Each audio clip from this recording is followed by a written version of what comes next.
best thing to do right now, let's give out a little bit of hardware. We consider this the NBA midseason awards, even though it's not really midseason, but you know what, close enough. So we've seen quite a few. We've seen a lot from these guys. We're going to start handing out some hardware. We're going to look at MVP, Defensive Player of the Year, Rookie of the Year, and Coach of the Year. We're going to go back and forth. We're going to start from the bottom, work our way up. So we're going to go with Coach of the Year. I'm keeping mine quick and simple. Kenny Atkinson, Coach of the Cavs. That is the best team in basketball record-wise, the best team in the East record-wise. And really, they've actually looked like it too. It's not like they're just crushing cans. They do lose. They've beat OKC. They've also lost to OKC, the other best team. They've beat Boston. They've lost to Boston. They are competitive with all of the best teams. I believe they're like 40-something and 9, if I'm not mistaken. Like they are right up their best record in the NBA. Evan Mobley looks outstanding. Darius Garland looks outstanding. They've top to bottom. They have been absolutely incredible. So we're going to go with Kenny Atkinson, Coach of the Year. There's something in the water up in Cleveland when it comes to, new coaches. First, Stephen Vogt last year with the Guardians. Kenny Atkinson this year with the Cavs. Kevin Stefanski, look out, but I don't really blame you. Maybe they just need a new quarterback there, but that's another issue. So newbies in Cleveland are having some good luck. So maybe we'll see it come April. But Kelsey, how are we feeling for Coach of the Year for the NBA? Yeah, maybe it's the Lake Erie water. You ever think about that? Because yeah, exactly. But somebody did, obviously, because it's working all along the lakeside, and that also includes my Coach of the Year, Detroit, JB Bickerstaff, former Cav, by the way. Doubled the wins for the Pistons already this year, and they're halfway through the season. They're just now to the All-Star break, but double all of last year's wins. They had 14 last year, 28 already, 28 and 26, including a win over those Cavs you just talked about. On top of that, if you're coaching the most improved player, it means you're doing something as a coach as well. And that's saying something. Cade Cunningham looking fantastic this year. Probably should win most improved player without a doubt, unless he stops playing for the rest of the season. But yeah, I think right now what we're seeing from Detroit is something. They're a playoff team right now. They would actually be into the first round of playoffs and not have a play-in game today if the season was over. So yeah, I think the Pistons, JB Bickerstaff, that's the guy for me. I still don't blame JB for what happened here in the Cavs organization. I just think there was something going on here in Cleveland that they couldn't get over the hump. So, but yeah, hopefully in Detroit he has a little better success. So far, so good though. Yeah, absolutely. And you know what? On top of that, Cade Cunningham looks every bit as advertised too, and I think that he is part of that for sure. But next up, we're going to go to Rookie of the Year. So Rookie of the Year, an interesting one since there isn't a Cade Cunningham per se, or somebody that is blatantly standing out, but there are some good contenders. I'm going to go to the Memphis Grizzlies. I'm going to go with Jalen Wells, the second-round pick out of Washington State. About 11 points a game, 3 rebounds, a couple of assists, nothing outrageous, but he's also where he's been a big factor is on the defensive end. Marcus Smart has been out a lot for them this year. And honestly, the Grizzlies look good again. They look like Grindhouse. They look like 3 years ago before John Morant went full John Morant for a couple of years with injuries and tomfoolery when they were the number 2 seed in the West. They look like that team again, in part because of what he's offering for them defensively. Him, Desmond Bane, John Morant, he's a very good fit. I love what he's bringing. So I'm going to give it to Jalen Wells for Rookie of the Year. I like it. Yeah, I'm going to stick with the same team. I'm going to go to the other rookie on that squad. The very tall rookie, the former Naismith Award winner, best college basketball player. And I stand by that the NBA needs to give those guys some respect because right now, not only did I talk about Cade Cunningham, I'm talking about Zach Edey. Also a top 5 guy for Rookie of the Year right now. He's, I think, 3rd in the betting favorites right now to end up with a Rookie of the Year. Offensively, about 10 points a game, not giving you anything crazy, but for a rookie big man in today's day and age, I'll take it. It's the defensive work. It's cleaning the glass. It's setting Ja Morant up for doing Ja Morant things. That's what Zach Edey does well.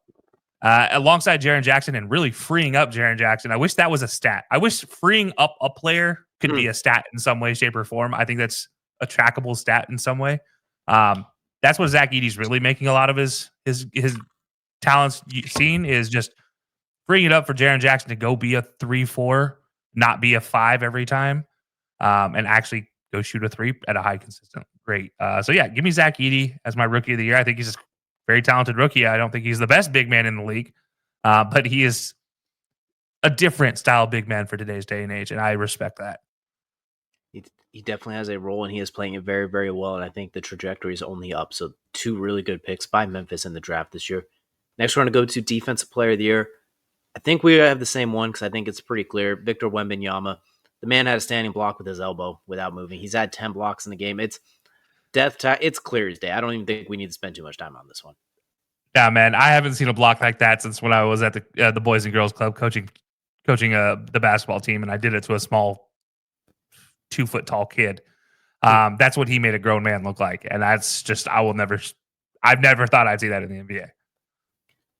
He is everything that I think Rudy Gobert got voted Defensive Player of the Year 4 times for. He is able to do everything that people thought Rudy Gobert was because he's actually versatile as a defender as well. So this isn't a Rudy Gobert hating episode. Oh, This episode's not long. It's a hating account, but not a hating episode. Yeah, I was gonna say it is a Rudy Gobert hates account. I just don't simply. There's not enough episode left for that. So we both got Victor Wembanyama as Defensive Player of the Year. Now it's gonna take us to MVP, the rather highly contested MVP race, and I'm gonna go with the chalk pick on this one. I'm gonna go with Nikola Jokic, averaging a triple double right now: 30 points, 12.5 rebounds, 10 assists, 58% from the field. He's sitting fourth quarters at this point with triple doubles. Russell Westbrook looks like he's back at OKC or UCLA again. Everyone in LA told us he was washed and that he was trash and all of that. He's got him looking outstanding. Michael, he's got that entire team runs through Nikola Jokic to a T. He is. They say like those elite players have a gravitational force from like a gravitational pull. That man's the sun at this point. He's pulling an entire solar system in Denver. He's been absolutely incredible. I know there's a lot of, even defensively, he's been really good. I know that was the knock, especially we had him for him early in this run of getting ridiculous amounts of MVPs. Is defensively wasn't always locked in. Right now he's playing defense for him. It's not a good defensive team, but he's playing good enough considering what he gives you offensively. He's been absolutely sensational. I'm almost at a loss for words. Every advanced statistic he's awesome at. The blatant statistics he's awesome at. You watch him for 24 seconds after 23.5 of elite defense. He hucks it over his head casually without even trying, and it goes in. He's the most frustrating player to guard I can only imagine. It's frustrating to watch if you're betting on him to hit the unders. He's just incredible. So give me Nikola Jokic potentially pulling in MVP number 4 in 6 years, which is just bat-ish insane to say out loud. Yeah. By the way, Nikola Jokic, nearly 7 points ahead of the next closest in total efficiency. He is 42.6 total efficiency. Giannis, next closest, 35.7. And then the next closest is the guy I'm going with, which is 33, which is Shai Gilgeous-Alexander. And it's not because of efficiency that I'm going with SGA. It is because SGA is currently scoring 32.6 points per game. Let me rephrase that for those that don't know that. 30 plus points per game at the end of the season as a points leader has only happened in the last 20 years 3 times, I believe, and not since 2008, 2007, 2008. It was Melo, I believe, was the last one to score over 30, or it was Russell, one of the two, and so maybe it was a little more recent. But James Harden had about 35 a couple of years ago, but same idea. Like he's James on Harden. A ridiculous trajectory. There's just something to be said about a guy playing on the second best team in the East, where some people could probably argue and say the best team in the East. I wouldn't disagree with you totally. In a young locker room where SGA is the leader in that locker room, and he's playing like the leader. He's playing like the most valuable player in the league. And again, we just saw it in the NFL. What is the difference between an NFL MVP and an NFL All-Pro? I kind of like Dan Orlovsky's explanation of it. And I'm going to use that right here as the reason why it's MVP. Most valuable player means if you pulled him off that team, would that team still be as good as they are? And if you pulled SGA off the Thunder are not near as good as the rest of the league. And that's where the impact comes for me. I think he is so good. If you put him on any other team, no matter where they fall, the Pistons, if you put him on the Pistons, that Pistons teams would be number 1 in the league. That's how good he is as a leader and as a point adjacent, I guess now. But as a just pure leader, shot taker, scorer, right now he seems to have everything going for him. And between him and Luka, the future is bright in the NBA. And I don't know which one's going to be end up as the best, the face of the league, but right now they're both good and neither's American. So take that for what it's worth.